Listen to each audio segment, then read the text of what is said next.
Hello, my name is Deirdre Molloy. I'm an actor, director, producer, wannabe writer, and I also work behind the scenes, or used to work behind the scenes. Hopefully, will work behind the scenes again on uh, many of Ireland's great festivals. It's funny, I was actually trying to guess what you'd say when you introduce yourself. Because, I'm a jack of all trades, well, dude. no. I think what's fascinating is, the more I kind of do these, it's like there's a kind of public knowledge of what people do from things they've seen people in. And then there's the business knowledge of what people do from things they've seen them in and then you kind of dig a bit deeper and you kind of go, my God, that's, a huge range of work that you've done over the last years. Do you know what I mean? And that's, I suppose, the way I start with everyone is kind of go back and the young Deirdre Molloy growing up, was it kind of, were you destined for this? I think I wasn't aware of it, but yes, I think I was. I mean, throughout primary school, even before primary school, I was constantly making up plays, just gathering gangs of people together and going, let's do a puppet show, let's do a play, and writing, directing, starring in pretty much everything. And then and also my mother was very like I'm second eldest of nine, so my mother was very consciously brought us up in a very creative way, and even though we're not all working within creative spheres, I think all nine of us are have a huge creativity in us bursting to get out. So mine got out in through performance mostly. Um, in secondary school, I went to Santa Maria College in Ballymun, and again, my parents specifically sent me there because they had a really good art department and good, great drama teacher, Martin, and also I was in the Rathfarnham concert band, which my dad set up, and so there was like music constantly. My dad was big into all kinds of music, so there was all that around us all the time. And then so in secondary school, I was in the school musical society. I was in the musical group between our school and the boys' school, Closhena, next door, right down the hill, and I was also in the Xavier Goodwin drama group, which was the local musical society in Ballyroan. So I was doing musicals Okay. a lot. And then in fifth year in school, our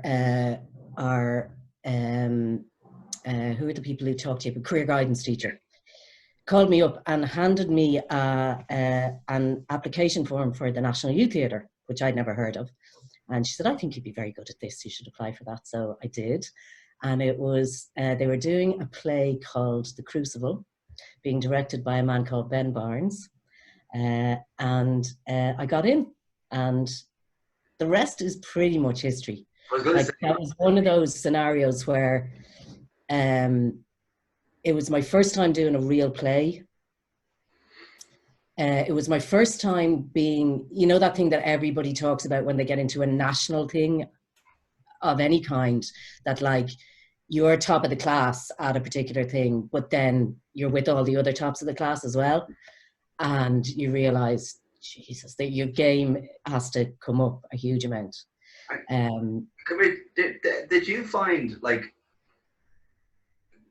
I suppose when you were in school, like were you know, like was it kind of your mates and what kind of people around you? Were you known as the performative one? Was it the one like were you kind of like, because obviously you were doing all that musicals, all that was that kind of your thing? I think so, yeah. I mean, I was very academic in primary school.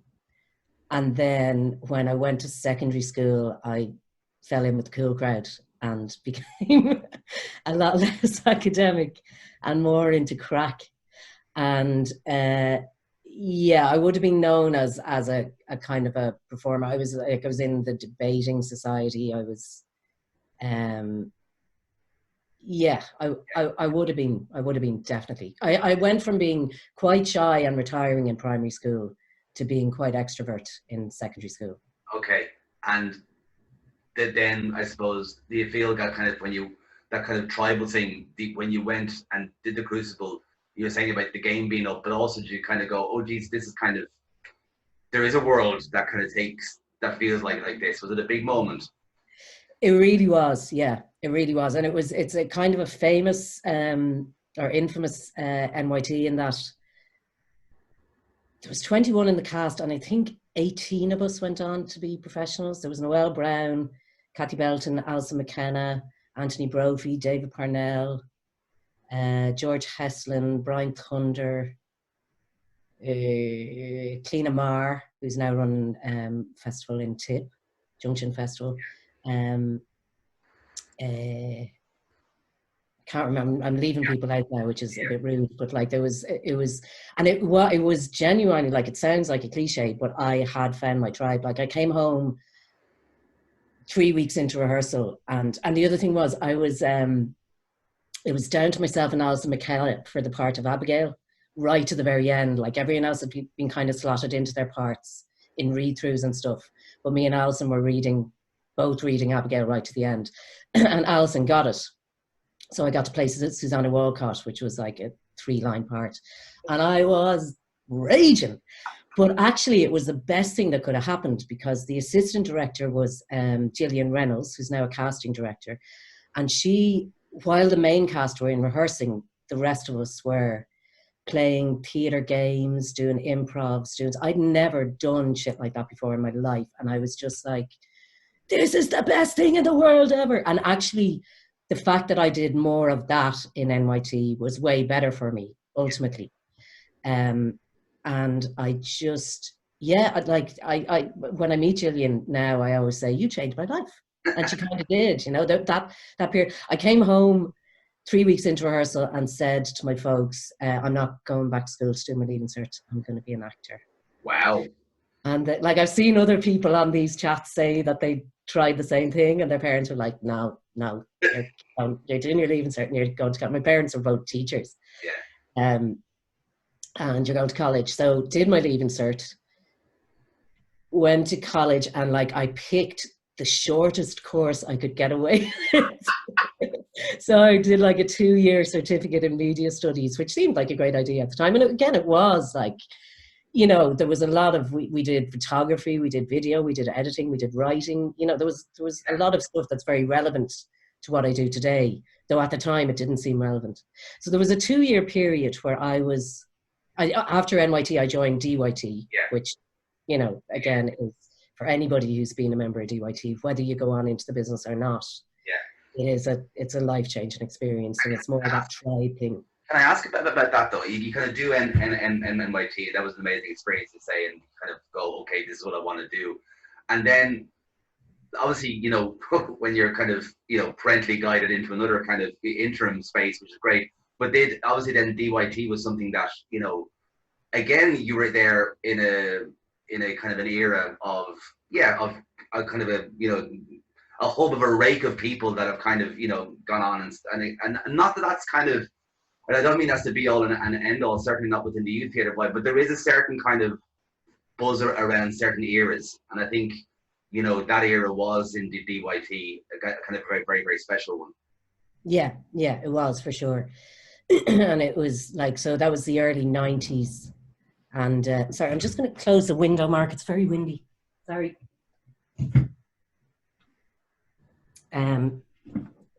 Hello. So there was a 2-year period where I was in College of Marketing and Design in Mountjoy Square, in Dublin Youth Theatre at the top of North Great George's Street. And I was going out with a guy called Michael O'Reilly, and his gang of pals a gang of us used to hang out in his flat at the time, still his flat, although he's moved into a different room, but it was on North Great George's Street. So there's this little triangle of creativity that was my world for 2 years. And I was literally doing DYT shows back to back. They didn't have the same system or schedule that they have now. You were just doing shows. And so yeah, just doing shows back to back, working with directors like Jerry Stembridge, David, uh, oh, David from Belfast. Grant. Grant. Yeah. Amazing man. Yeah. Brian Brady. Just like, yeah. literally just like amazing directors, amazing shows, amazing actors.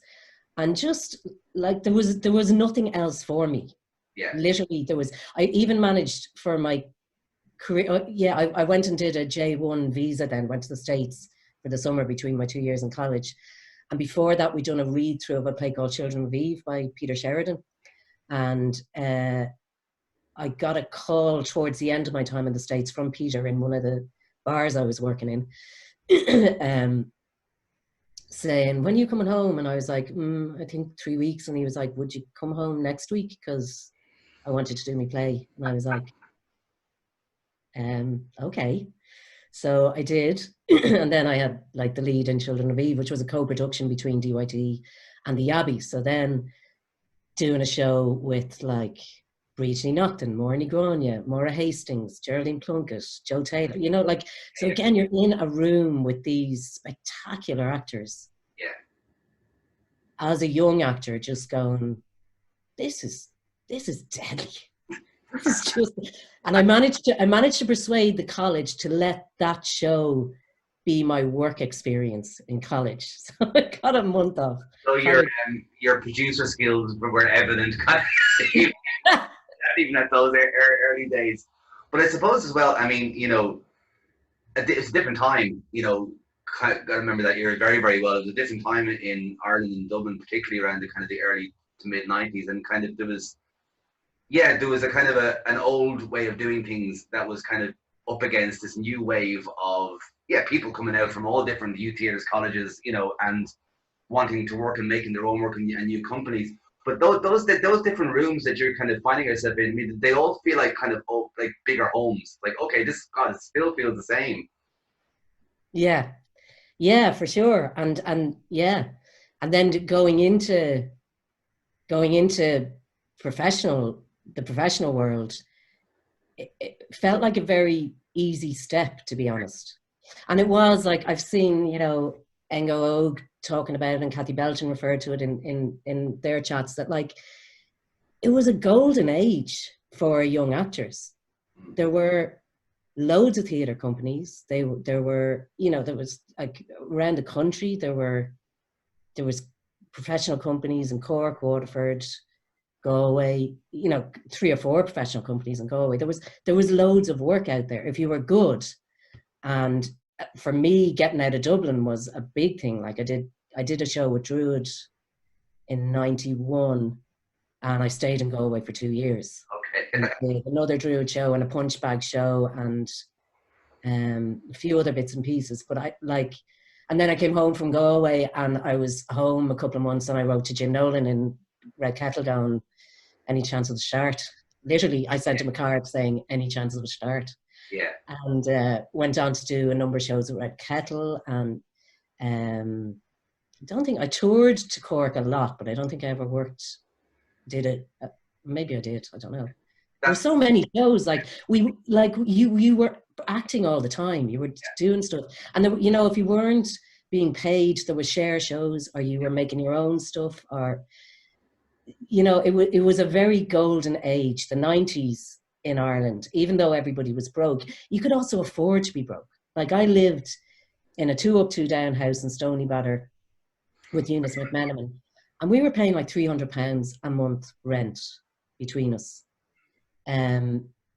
You know, if you weren't working, which luckily for us was rare, the dole was enough to get on with. You know, dole and rent allowance was fine. You weren't out, you know, like you weren't buying takeaway coffees all the time. Yeah. You know, you'd go for a couple of pints in the pub, and then a bag of cans, and back to someone's house for a sing-song or a session. You know what I mean? It was... Yeah, no, I remember we used to have, myself and my friend used to have a Monday night thing where he used to drink Furstenberg, God help him. But is this?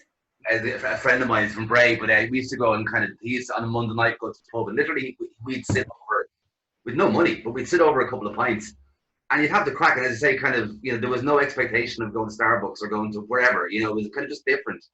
But also those shows that you talk about, Deirdre, they also had kind of high production values. Like it was, there were full shows. There was kind of big cast. There was, you know, there was writers writing, you know, plays with 10 characters. You know, it was a different context completely. Absolutely. And that, like, that's a huge part of it as well, was the level of ensemble, you know, like you know, Terry Flynn, to be in Terry Flynn, you know, it's another kind of iconic, so proud to look back at that and have been a part of that thing. Yeah. That, you know, that shows like that were being made, and people like Conor Morrison were dreaming them up and making them happen. And, you know, with the support of incredible artistic directors who were like, yeah, okay, let's do that. Yeah. And people could afford back then to put on those shows somehow. I don't know. Like, the producer in me now is going, how the fuck did that happen? You know? Yeah. I mean, that's it was, and then again, even my time with Barabbas, you know, I did 4 or 5 shows back to back with Barabbas, and there were, you know, there was like a minimum of 6 people in each of those shows. Yeah. You know, so and now people only get to do plays with 2 people. Like, how? I know. It's got, and just to kind of take you back there, because you mentioned 2 particular things, and I was going to ask you about Terry Flynn, and because again, amazing piece of work, and kind of got to work with Conal kind of later on. But just, I remember walking into the Abbey to see that and kind of go, hey, you knew. I think as well, you knew everybody in the cast, which is a whole different thing as well. There was a kind of an invasion of the stage after happening from the streets. Do you know what I mean? But I think, but also a kind of, there was a hybrid, there was a whole arena of physical theatre starting to emerge into the Irish cultural mainstream with the likes of Barabbas and later on Corn Exchange, and, you know, even through Conal's kind of early work. It was very much part of it. But that must have been an absolute joy to be kind of in during that process of Terry, Deirdre, was it? Like, it's definitely up there in the best, you know, along with Unmanageable Sisters, which I did recently in the Abbey, another massive ensemble piece. But like, yeah, those big cast shows are, there's something about the energy of them. And I mean, we were terrible messers as well, you know, like a big gang of messers, do you know what I mean? Like we did that classic thing that you did back then, which was go to the pub after rehearsals till closing time, go home, cycle in the next day, do your hour warm-up with the room stinking of booze coming from every pore in every person, and, you know, and then into rehearsals. But like, it was crack. And Conal as a director was always crack, you know. He made, and again, I've been lucky to work with most of the directors I've worked with are like that. They make a rehearsal room just so full of fun and creativity and welcoming to all ideas and open to every voice. And, you know, that to me is what theatre is. It's collaboration, and it's everybody working together to make the best possible thing that you can make, to make that an audience are just going to be blown away by. And that was achieved 100% with Terry Flynn in an incredible way. And then we got to go to London with it, and I think we broke London. I think we broke the National Theatre in London. I think that happened. Like, just pure messing. And always the end game was do the best show that you can. But if you manage to have crack around that, then that just makes it such a joy. And Deirdre, like, between that, you know, there was, you know, you've done some extraordinary work, a lot of extraordinary work, and around that time, you know, there was did Juno in the UK as well around that time, wasn't it? Yeah. And there's also, you know, again, another show which, you know, Suck in Dublin back in those days as well. That again was the energy around that piece of work. But therefore, I suppose what's brilliant about your career and looking at it so far is it's a brilliantly eclectic mix of, you know, Abbey Theatre, O'Casey, you know, Hedda Gabler, and the madness of, you know, Riot or Sucking Duck. And I think that's really interesting, you know. Tom Murphy. I was in the first production of The Yes. House. That's on my list to talk about. We're not there yet. You can't talk about my work in the Abbey without mentioning Tom Murphy. No. But I just think the sense of, like, Sucking Dublin, for example, was another one of those productions of emerging thing. And was that an amazing crack again, or amazing kind of to be around those words? It really was. It was, and Enda and I were in DYT together, and I was actually I'd been very involved in the creation of another show that was going on in the Peacock around that time, and then Enda kind of got in touch out of the blue and said, "I've written this part for you," and I read it, and I had to contact the director and the writer of the other show and say, because they clashed, and say, "I'm really sorry, I'm doing this." Because you read a piece like that and there's just no way you're not gonna. Yeah. And also, like, fuck me to be in that position, you know. Like, you know, two amazing shows that happened to clash, and that, you know, that doesn't happen very often, but it was one of those ones where there really wasn't any competition. Yeah. It was an absolute beautiful piece, and again, an incredible cast to work with. I mean, I'm sure you know Aidan well from Dry Rain, and I think it was his first. It was, I think, yeah. Professional production, yeah. And he was so good and so special in that role, and you know, it was such a tough role. I remember actually one day, because we rehearsed in Team, rest in peace, and he was having a really rough time, kind of going, I think he said at one stage, I'm gonna have to take heroin so I can understand this properly. And I was like, no, Aidan, no. You don't have to do that. You're an actor. That's what actors do. We pretend. But I was looking out the window, because there's a drug treatment center across the road, and there was a guy who, you know, like pretty much straight out of Adam and Paul. He was actually doing that slow sit down that Mark does during Adam and Paul. I was like, "Hey, come here. Just watch this guy for lunchtime, and then you'll know what you're at." And he did. Like, he spent a lot of time then looking out the window at literally what was on his doorstep to observe. But yeah, it was a tough show. It was one of those ones that was, again, because it was a big role and there was a lot of lines to learn, big speeches and stuff. But it was an absolute show. Like, the thing is that the tough shows are as much fun as the fun shows, because a challenge is part of fun. Yeah.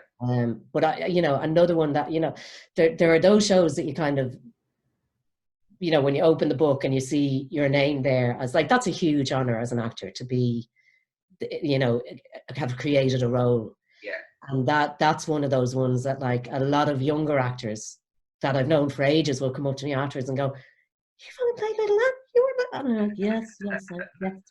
That was me. That was I.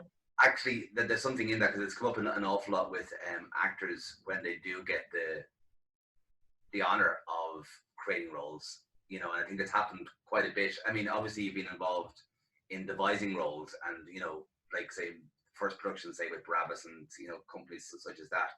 But in the kind of the classical area, as you mentioned, you know, you have been, that must be an amazing place to be, to kind of create this role for the first time on the national stage with the likes of Tom Murphy, or with that, you know, that must be special. That was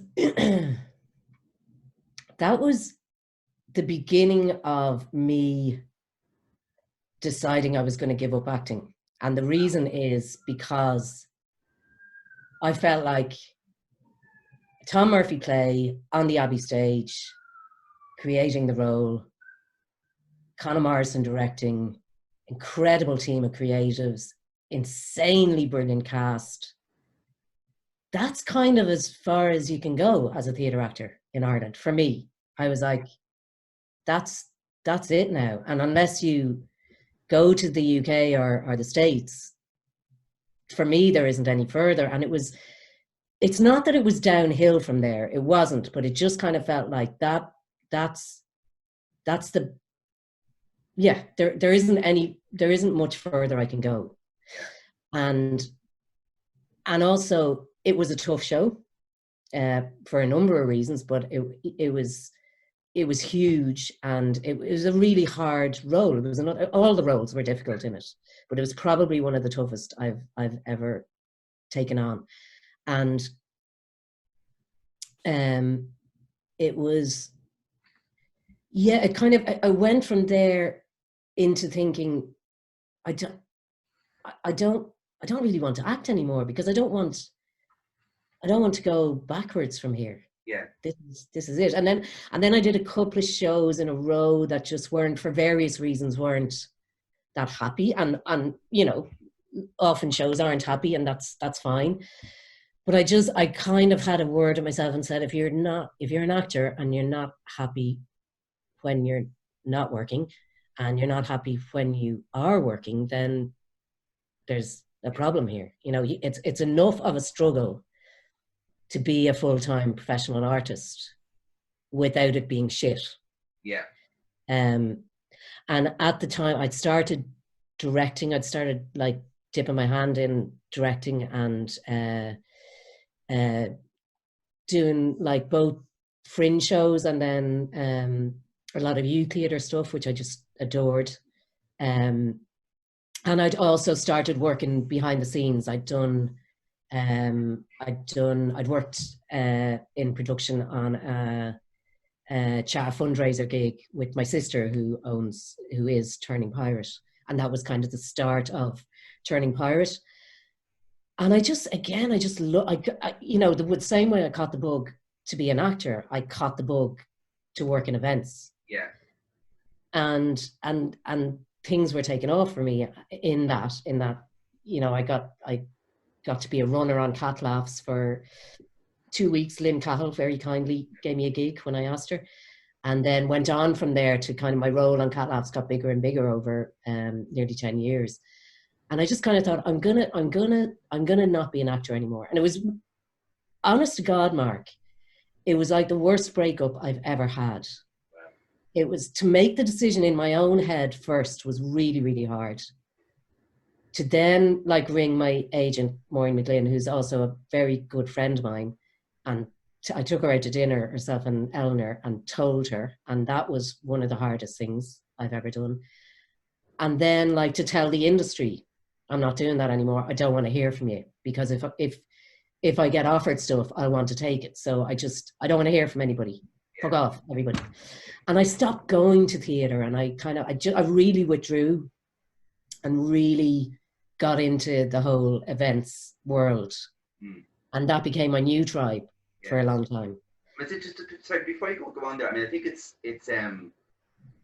it's also worth noting, I mean, we kind of have skipped, you know, you mentioned the shows you were in. I mean, you were in a phenomenal amount of shows at a very high level, you know, in the Abbey, the Royal Lyceum, you know, Barabbas, Project, you know, on and on and on and on and on we go. So it's and as you say, you mentioned the house and Tom Murphy and the Abbey, but before that, you obviously, you know, done a rake of stuff, and we're kind of, yeah, at the top level of the game. So it wasn't just someone who'd been doing it for 2 or 3 years and decided to kind of, you know, leave it.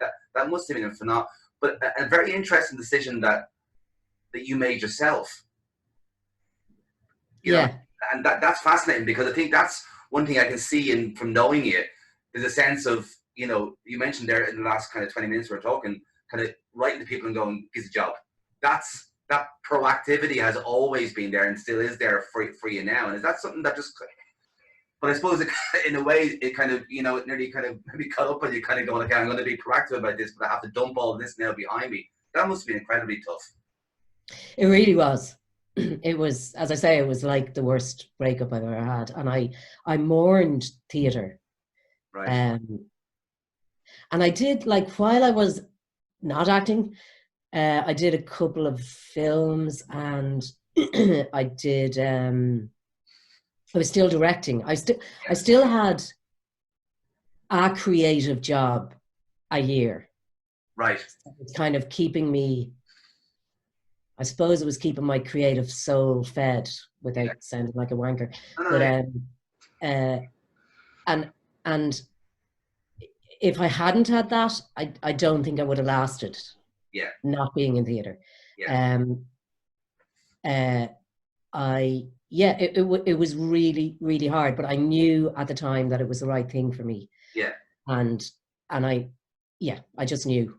And Deirdre, sorry, just in relation to that, you mentioned kind of film and TV, because we haven't really sort of talked about that at all in relation to the work that you did in, Adam and Paul. You just mentioned it there. Phenomenal piece of work. And also, I think in some ways, like, a cinematic Terry Flynn or a cinematic Suck in Dublin, there's a sense of a new era of Irish filmmaking, kind of emerging through that, from both an acting, directing, and kind of writing side. But again, to be involved in that must have been a joy as well. It was absolutely spectacular. And I don't, I'm just going to say it, I don't like film and television work. It's not my, I do like it. I like the end product, but the process I don't enjoy. I'm absolutely shit at learning lines if I'm not rehearsing them with the actor I'm doing them with. So I learn them inside out and upside down and back to front, which you have to do. And then I get on set and I'm doing them with another person and with props and stuff. And because I come from a theatre background, you're used to 3, 4, 6 weeks, whatever, of doing that repetitively. And like as an actor, I rarely had to actually sit down and learn lines. They just went in. Yeah. So I find the line learning, when people say to me, how do you learn all those lines? Back then I used to go, I didn't have to. Now I go, with great difficulty. Because it is. And the older you get as well, the harder it is for them to go in. But with Adam and Paul, Lenny took, for our main scene, the scene under the tree in the park, Lenny gave that 2 days. Wow, okay. Which is unheard of. And I think he knew, obviously he and Mark somewhere in them knew that it was going to be kind of the heart of the story of their background, I suppose. Yeah. And where they came from and why they're so alone. So we had 2 days to like run the lines together, as I'm working with people like Paul and Mary, and like, again, just exceptional actors. And Lenny was so patient and so kind, and he's stupendous. Yeah. He really is. He's something. And I only started to watch Normal People the other day because I just for some reason I thought that's not for me. I won't be into that. And my friend Alan Smith in LA, I was on a Skype to him, and he said, "Oh no, do you have to watch it? Like you have to watch it. You love it." And I was like, "Okay, I'll try it." And I watched it on Player. There were 8 episodes up on Player at that stage. I started watching it at 9 o'clock, and I watched all 8 episodes the whole way through. I was just like, this is perfect television. Yeah, it's an extraordinary piece of work. It really is. But I think, from chatting to him, I think what kind of theatrical in a way, and you mentioned it yourself around Adam and Paul, there's a kind of mood that he kind of develops in the writers that he kind of works with, and then the actors on screen. I think more so. I remember, I don't know what I said to him in the chat or before the chat. It kind of like Normal People made me nostalgic for a life I never had, which is kind of the best speech you can ever have. So true. That is absolutely, like, Lenny is one of the few that I haven't watched of the chats, and but like that, it's so true. Like, you just look back at it going, I wish that was my teenage years. Like, he's managed to make it, tough as it is for those 2 characters, he's managed to make it really kind of enviable that they have what they have together. The other thing about Lenny is, and this was a massive thing with Adam and Paul when I saw the finished product, because obviously I'd only read the script before then, and he makes his work is European. Yeah. Do you know what I mean? He makes it look like a European film. Yeah. And of course it is a European film because it's an Irish film, and Ireland is part of Europe. But there's a style to it. Now it's Lenny's style all of his own. Yeah. But it doesn't feel like any Irish work that is being made by anybody else. I mean, seeing this as in interviews about you, we won't go too much further into Lenny, but I also think it's kind of that absence of religion in his work. It doesn't exist, but it exists, but it's not part of it. You know, come back, because I think in relation to film, it's funny, you know, have that on your CV and have had that experience, but also Intermission, you know, another movie kind of around that time, and a movie that's yet to come out, Rialto, but I think they're going to be seminal. Well, they are. Two of them are seminal works in Irish screen, but I think Rialto is going to kind of carry on that tradition. But again, not liking the form, it still must be great to be able to kind of see those. Sorry, I don't mean not liking the form, but not liking the process for yourself as an actor. It must be great though then to see the final product and kind of go, gotcha, that's me there. That's me. Totally is. Totally, like what an asshole I am. I'm kind of like, I don't like doing the hard work, but I love the like. I've seen Rialto twice now in the cast and crew screening and in Dublin Film Festival, which managed to happen. Fair play to them. And it's really beautiful. It's a very, very special piece of work. It's a special piece of writing. Like Tom Von Lawler is, you know, he's out there in terms of, and he's also like, I hadn't worked with Tom before. He is super fucking sound. Like, he's one of the nicest blokes you'll meet, which I don't know why I didn't expect that. Yeah. But he's just absolutely legendary and lovely and very supportive and kind, and yeah, he's lovely. And Peter Mackie Burns, mental but absolutely adorable.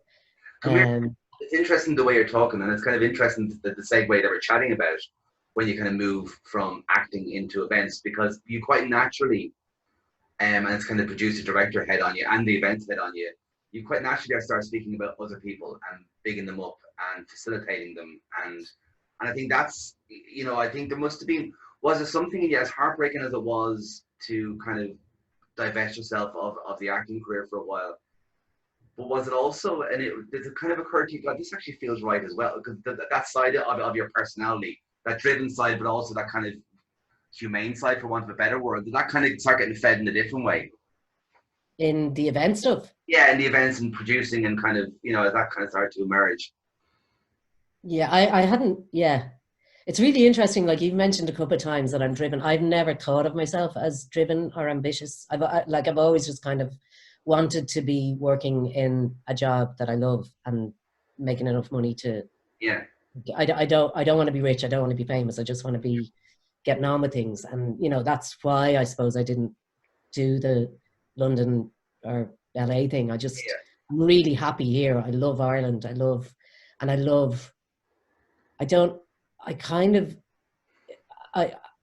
Maybe I am driven, and maybe, you know, that kind of gives a job thing. Yeah, I kind of meant more that rather than sort of ambitious to kind of take over the world. I meant that, and I think it's kind of, you know, for a lot of people, it's a kind of character trait that builds into a kind of business mechanism. It just kind of is that you are what you are, and you think if there's something there to be asked for, you ask for it. Do you mean, rather than it kind of being a big plan? It's a natural thing, which makes you a brilliant producer. Thanks. Yeah, I do. I think being an artist, you know the value of a really good producer. So, and I mean, like, I learned how to be a producer on Riot. Philly and Jenny took a punt with me, and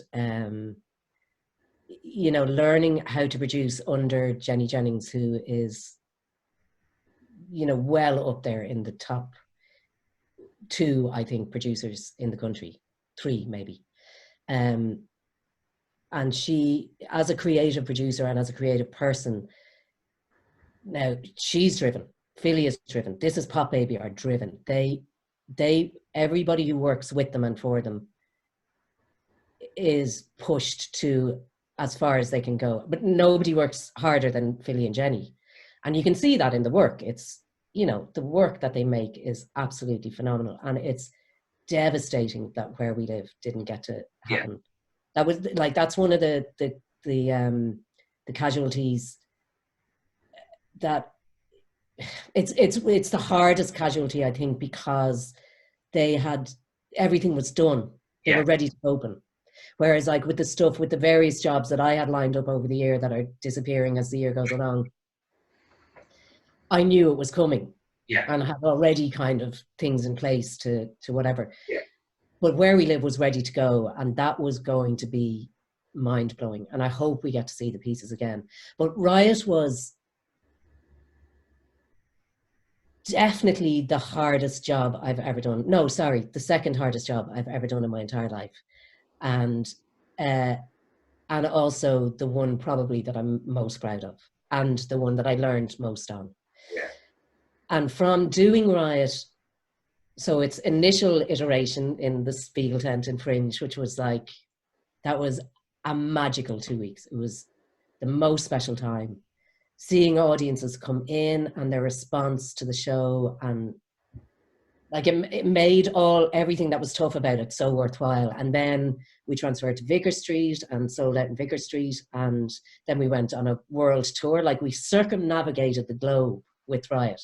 It's the first time I've done that in my life, and I've traveled fairly extensively. But we went Sydney, Melbourne, New York, back home, and then back to Toronto in the summer. And my role there was as company manager, so tour manager, but I was also kind of line producer for Jenny on the tour. And then we came back and did Vicar Street again for Dublin Dance Festival. And at that point, I think I got to a point where I was going, I know what kind of producer I am now, and it's not a producer of this. Even though, and if that sounds really ungrateful, because I learned everything that I learned on Riot. I mean, I produced before, but I produced out of necessity, not because I wanted to. Yeah. But I really wanted to do Riot because I knew it was going to be fucking amazing, and it was. And I think like Philly and Jenny and myself all knew by the end of it that like my job with This Is Pop Baby was not producing anymore. But at that stage, I'd started to produce a number of tours. Yeah. And I started to work with circus people, with Ashing and Ronan on How to Square Circle. And I produced tours for a couple of shows in the bag. And I was going, that's my thing now as a producer. I'm very good at that. I enjoy that and I like that. And I'm very good at it. And I have really good relationships with the venues, which, and the venue managers and directors, probably because I know a lot of them from back in my performance days. No, I'm back in my performance days. I was going to say, because I suppose just to kind of take a step to the left for a minute, through all that again, like directing, and that kind of went way back. I mean, were you involved in one of the car shows as well? Wasn't that point that you Yeah. Again, another kind of seminal mad joke that kind of happened, back in the day, where probably where we're all going to have to go back towards now, but that sense of performers and Corn Exchange and kind of that that again was directing. And also, I mean, you mentioned Philly, Danny and Chantel, the original, that's an amazing piece of work, and I remember it so well. But again, that must have been there from you from a very early time, that kind of directing piece. Yeah, it was quite I can't remember now exactly when. I think it was like the first thing I did was I assisted. So I said to Maureen, I'd be really into directing. What do you think about that? And Maureen was like, okay, let's make that happen. So obviously you need to assistant direct first. So the first person you should assistant direct is Lynn Parker. So I'll get in touch with Lynn. And so I assistant directed Pentecost, Lynn's first production of Pentecost, which, for her obviously was a massive moment. And that was an incredible time to be in a room as an observer, but also they really let me in, I wasn't just making tea. My voice was heard and my comments were heard. Now, every time I opened my mouth, I took a terrible reddener and stuttered and couldn't fucking get the words out, and just I was so intimidated. Yeah. But I also it was incredible. And then from that, I went on to direct Jerry Stembridge's, assistant direct Jerry Stembridge's The Gay Detective. Yeah. Again, an amazing experience. And then Jerry asked me to direct a one act for DYT. He was artistic director of DYT at the time. So I devised a piece with a cast that included Philly McMahon and Jacinta Sheeran and Jessica, Jessica who runs the Science Gallery. Come back. So we made a show called Wake Up Sleeping Beauties, which was a feminist take on the fairy tale princesses, and it was, if I do say so myself, it was brilliant. But Philly wrote a lot of that. He wrote big chunks of it. A lot of the good gags in it came from Philly. He was the only bloke in it. He played Princey, and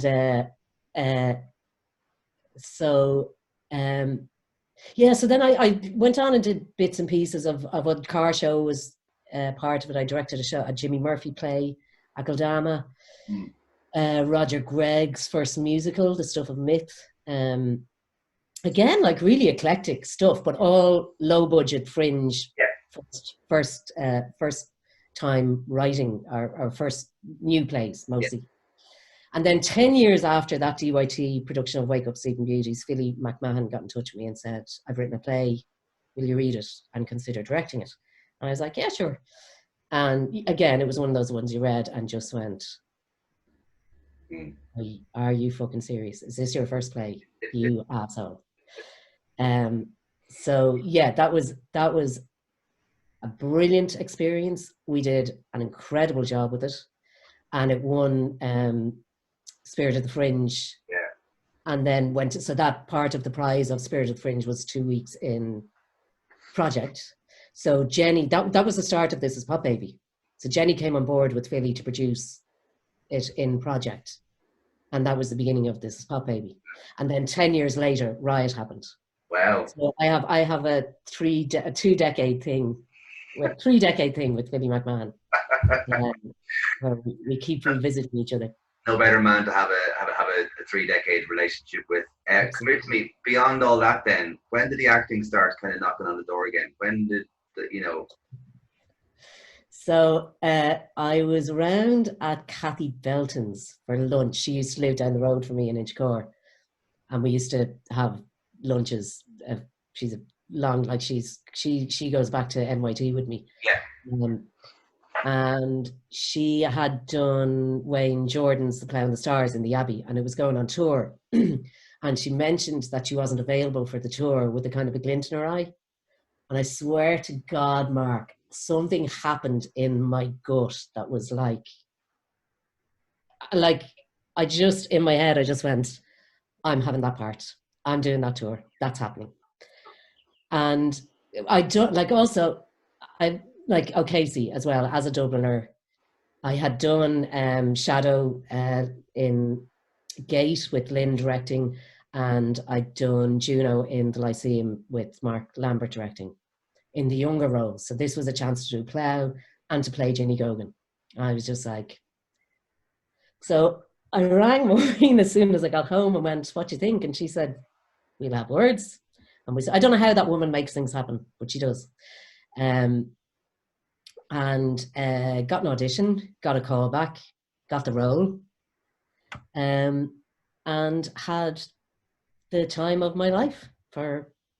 It was I think we had 6 weeks rehearsal, 6 weeks in the O'Reilly Theatre because the Abbey was closed to get rid of the asbestos at the time, and a 6-week tour. And then I was just like, yeah, I remember. What was it? That sense of kind of going, because it's kind of it's not unusual, but to have that much of, I mean, obviously we're still very much, as we just spoke about, kind of in the industry, but to kind of make that step back onto the stage again can be a challenging and daunting thing. But you kind of felt, this is kind of. I kept saying to everybody it was, and I kept saying I haven't been on stage for 8 years. I haven't been on stage for 8 years, really. But I walked into the rehearsal room, and the other thing was, Mark, I had never done. They'd started doing in the Abbey the first day read through, everybody was in the room, and I didn't know this.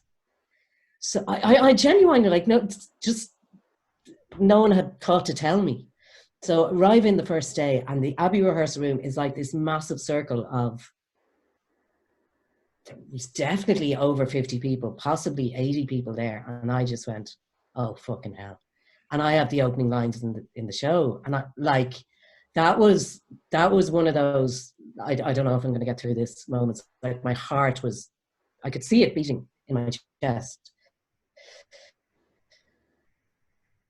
First night out, a few laughs, and then boom, great. I can see amazing directors who, like, what you bring to him, he works with. He's not like trying to mold you into a puppet version of what he wants. And also, it was a deadly cast. You know, it was another. And I'd worked with half of them, and half of them were brand new to me, and that was a really nice situation to be in. But I just, like, being back in the rehearsal room was like, it wanky again, but it was like coming home. Okay. I felt like I was coming home. But again, and that kind of had rolled on, you know, there was, you know, Sive, Hedda Gabler, you mentioned the Unmanageable Sisters. Yeah, that's great work, you know, and it's kind of... If another company now, apart from the Abbey, would give me a job, that'd be great. Well, there's a lot of actors who'd say the opposite, you know, so it's...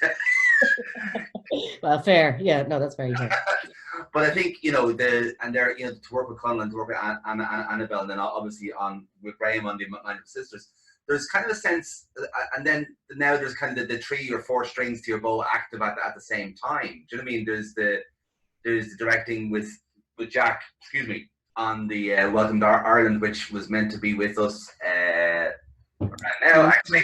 Yeah, but I think there's a sense of having all those plates spinning very well now. Do you know what I mean? Or, you know, and forget the pandemic situation that we're in, but the actual, I suppose, confidence in ability across them all. Would that be right? I'm very glad you have that sense, Mark. Well, there you go. End of interview. I think there is. I think I do have a confidence, because I think what it is because I have a number of strings to my bow, I can pick and choose. Now, not always. Yeah. But I have my kind of annual festival jobs that I do, that everything else just kind of has to fit around. Yeah. And what I've managed in the last 5 or 6 years is to have an acting, a directing, and a festival gig every year. And that's, you know, yeah.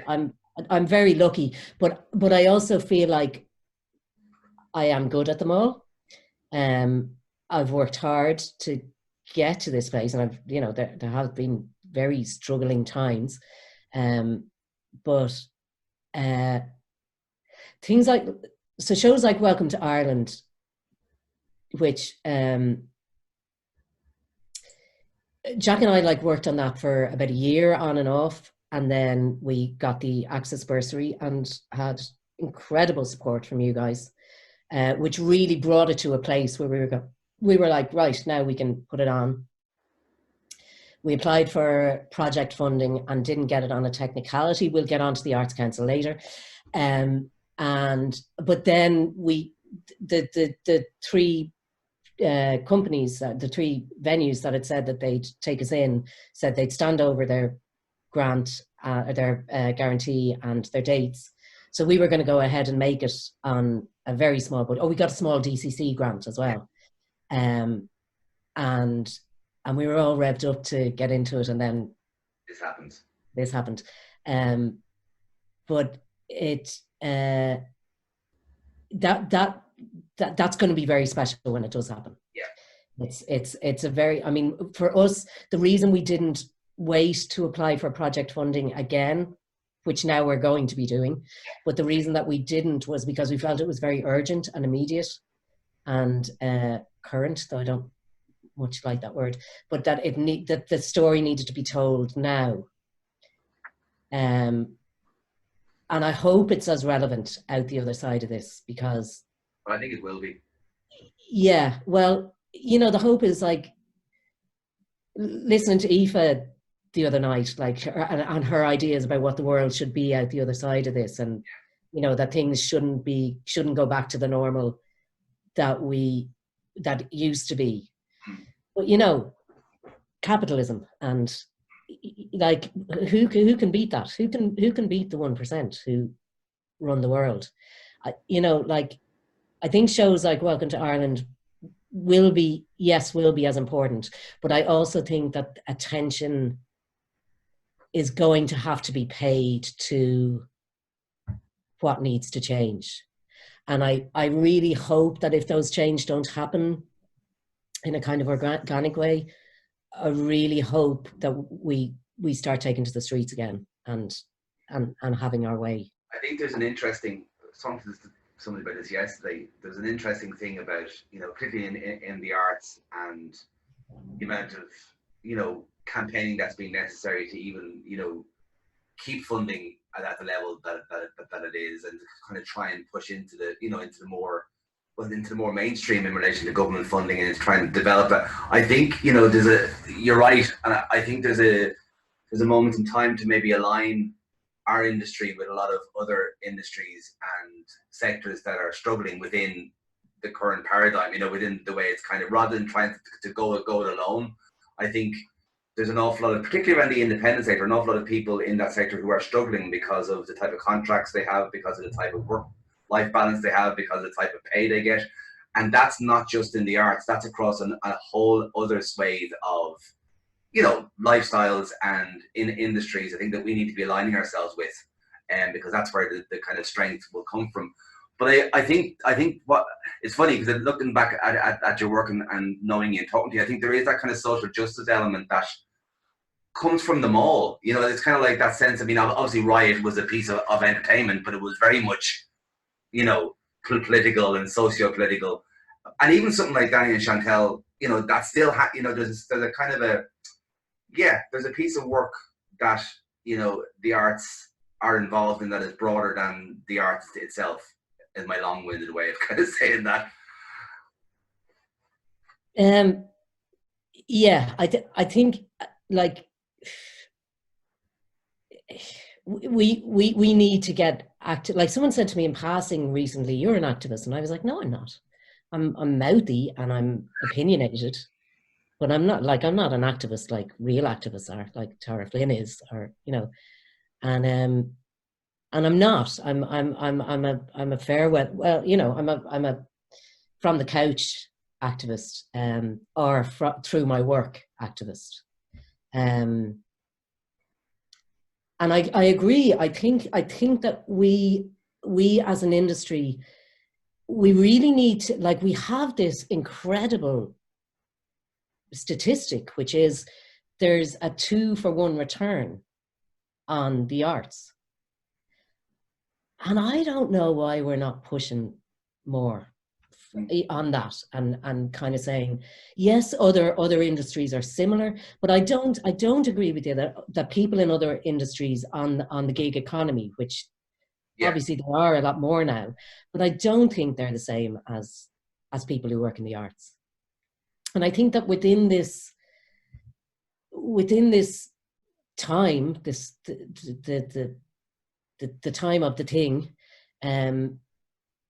that like those of us, the suffering that is going on within artists and arts workers even more so than artists, because artists get a lot of attention paid to them, and there's fundraising for artists, and they can do their own fundraising, and but like arts workers, people behind the scenes in the arts who are freelance, who have just, who could be massively successful, like my sister Una, who is turning pirate, people like Aisling, Aisling, amazing producer, used to be with Fringe.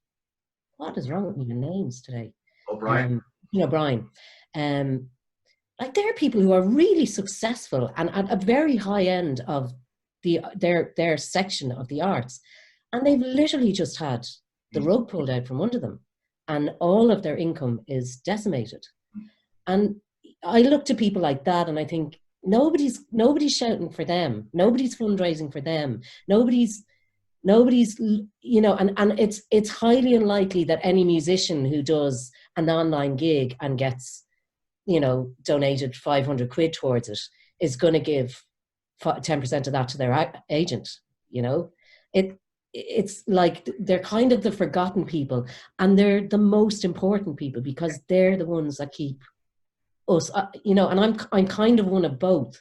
Yeah. But as speaking with my artist hat on, the likes of you and all the M50 venues and the venues around the country and the freelance people who are behind the artists are like, it's as simple as we wouldn't be there without you. Yeah.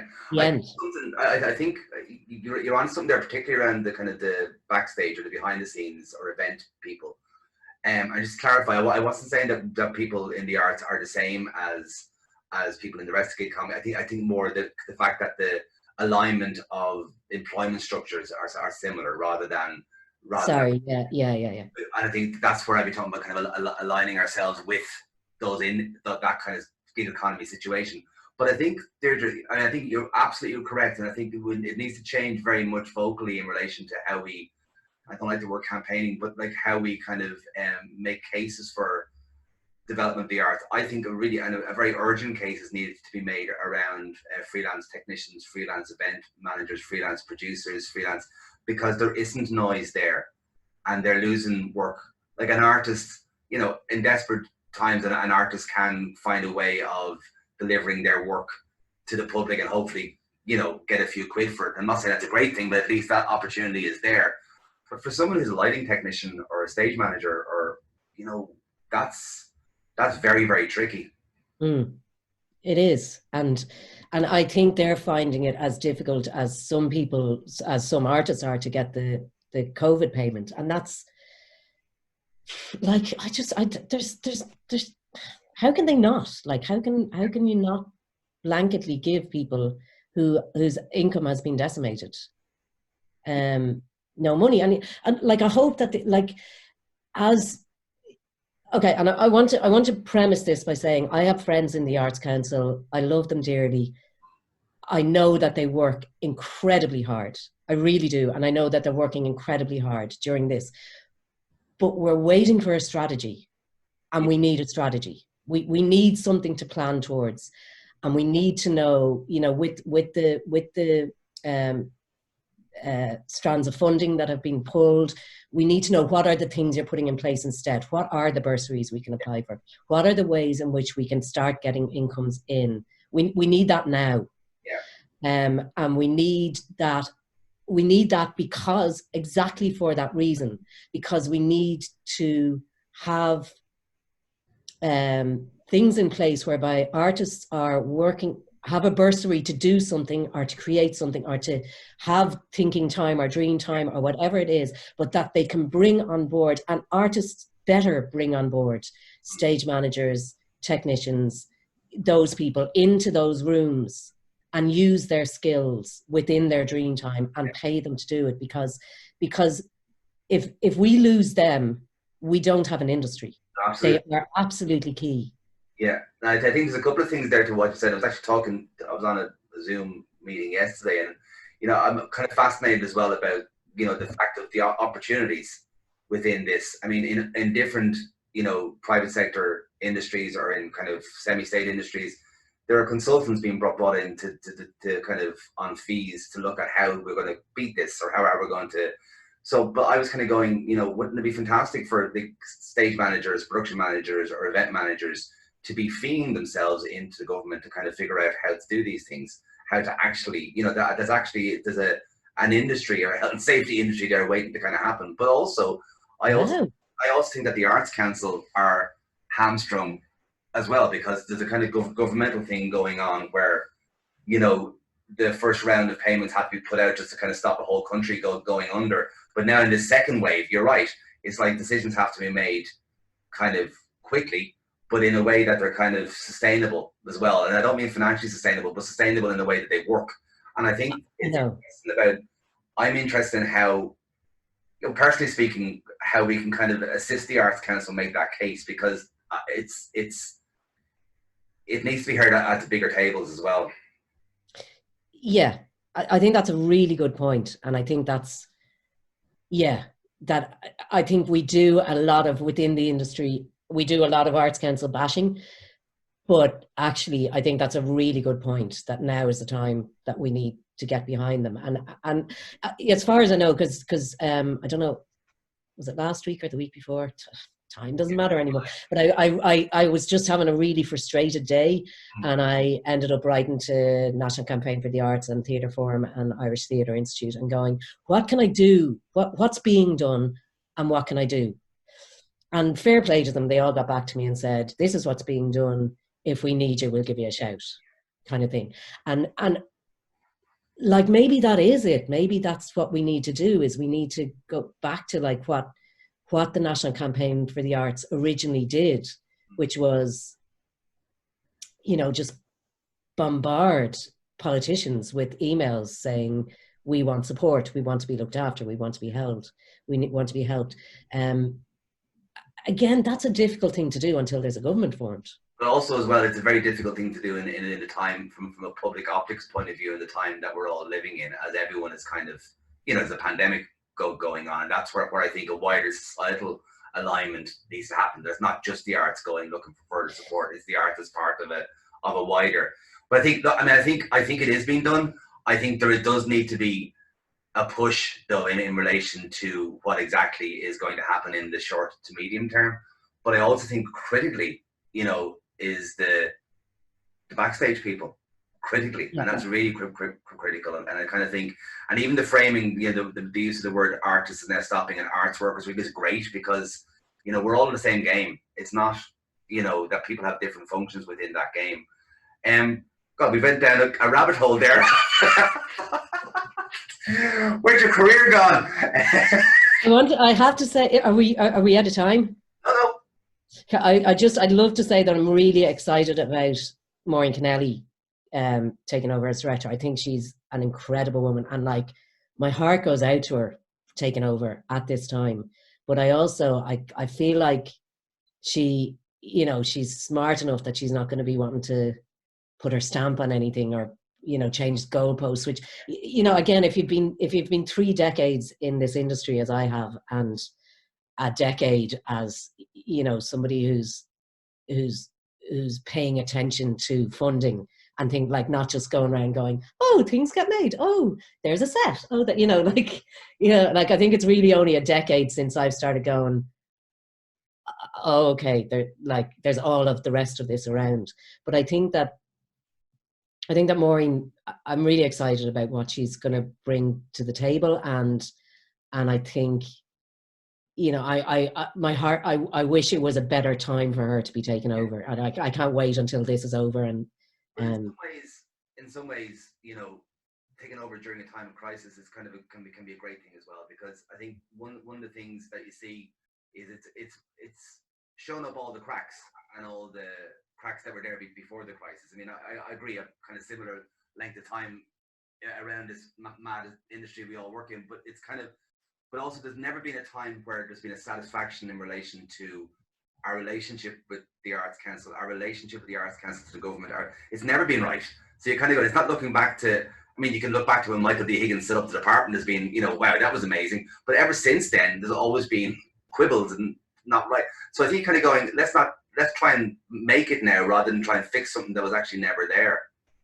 Yeah, I think that's a really good point. How are we going to do that, Mark? I don't know. I don't know. Keep talking about it. No, but I think you're right. I think Maureen is a brilliant woman. I think there's a lot of great people working in the Arts Council.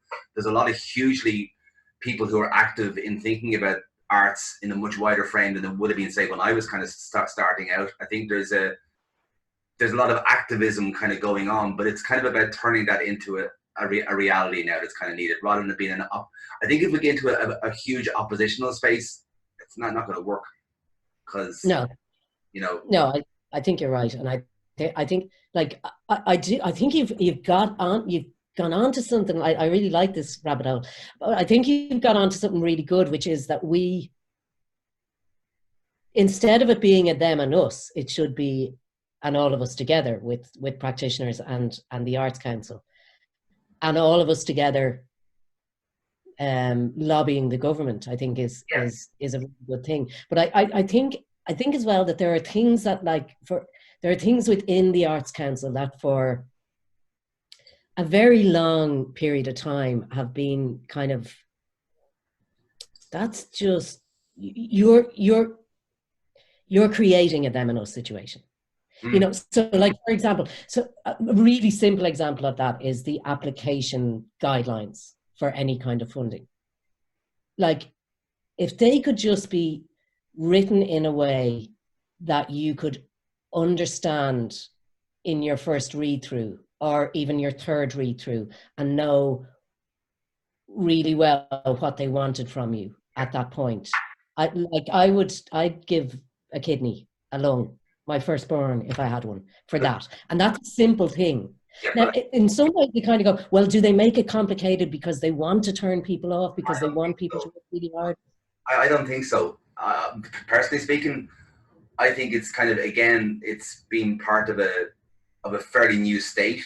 So all these structures go along, public service structures they run from universities to governments, the way into departmental. So the Arts Council have to frame, I understand, or I imagine, they have to frame their relationship to the people they fund in the same way, in the same structures that the interdepartmental conversations go on in the government. So and this is me guessing, but I imagine they pushed it as far as they can to allow it be seen in government as kind of governance, and and I think that's a really interesting area. And again, I don't know enough to kind of speak fully on this, but I do think that's across a lot of, I suppose, public mechanisms of the way the state talks to the people in relation to difficulty of language and people who maybe don't have access to, brilliant Wi-Fi, or, that they haven't got, massive amounts of intellectual or literary reading skills to get things, as you say, at kind of first notice.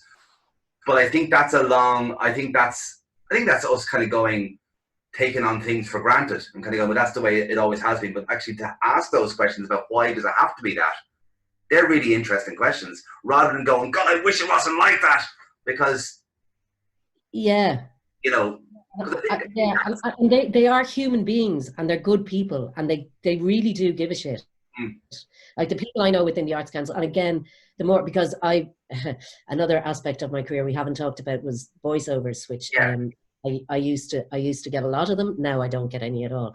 So I was incredibly grateful for them when I had them, and they are the reason that me and the bank own my own place, which I've struggled with at times, but I had an income which was subsidizing a life in the arts for 20 years.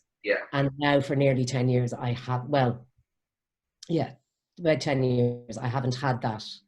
Sorry, no, I had my becoming an artist for 10 years. Then I had voiceovers for 10 years, and I was a lucky bastard.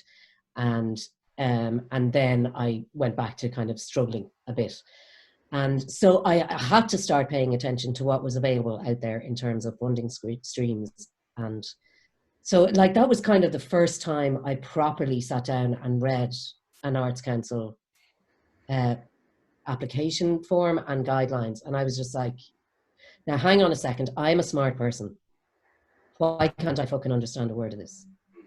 It really pissed me off, and I spoke to people I know within the Arts Council about it, and I suppose I didn't ask why are they like that. I more just kind of gave out. So I think you've hit the nail on the head, that they're doing the best they can under an archaic system. I'm not saying that. I mean, I'm not saying that's the way it should be at all.